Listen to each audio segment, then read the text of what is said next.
Hello बच्चों, तो देखिए आज हम पढ़ने वाले हैं अपना नया चैप्टर नंबर 11, जिसमें पढ़ेंगे अल्कोहल्स, फिनॉल्स तथा ईथर क्या होते हैं। ठीक है ना। तो हमने चैप्टर के बेसिस पे क्वेश्चन लिया है। क्वेश्चन नंबर 1, अल्कोहल्स, फिनॉल्स तथा ईथर से आप क्या समझते हैं, समझाइए। कुछ इस प्रकार से क्वेश्चन अगर हमें मिल जाता है उसमें 1 या 2 नंबर में, ठीक है ना, तो हमें उसमें क्या क्या लिखना है ये चीज़ हमें अच्छे से पता होनी चाहिए, क्योंकि एग्जामिनर आपसे बेस्ट आंसर की उम्मीद रखता है कि आप अच्छे से अच्छा लिखें।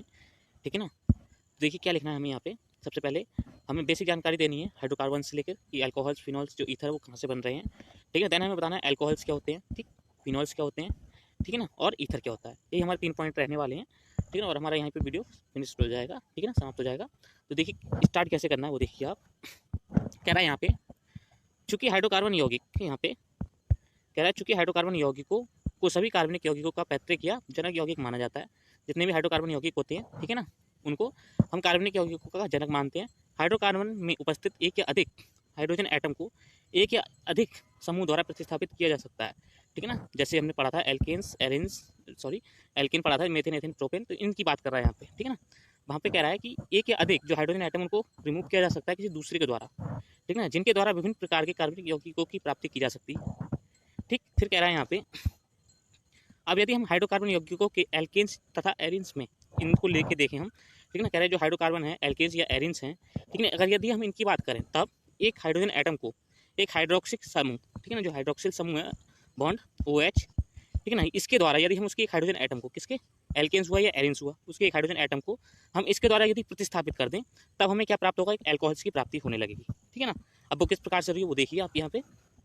कह रहा है यहाँ पे एल्कोहल्स, ठीक, कह रहा है संतृप्त एलिफेटिक हाइड्रोकार्बन, ठीक है ना, ये कैसे होते हैं, श्रृंखला में होते हैं और सिंगल बॉन्ड होते हैं, सिग्मा बॉन्डेड सारे जो होंगे एलिमेंट इसमें, तत्व या एटम्स, ठीक है ना, आपस में बाइंडेड होंगे, वो सिग्मा बॉन्ड के साथ बाइंडेड होंगे, ठीक है ना, जुड़े हुए।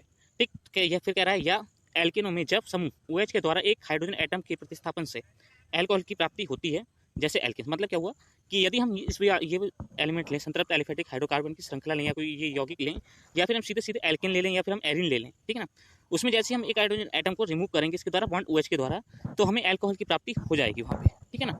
जैसे एल्केन्स का उदाहरण लेके हम यहाँ पे कर रहे हैं, तो यहाँ पे बताया जा रहा है कि हमारे पास जो एल्केन है कौन कौन से, methane, ethane, propane, butane, pentane, hexane, heptane, octane, non and decane. ठीक है। तो ये हमारे एल्केन परिवार के एलिमेंट्स हैं, यौगिक है, कार्बनिक यौगिक हैं।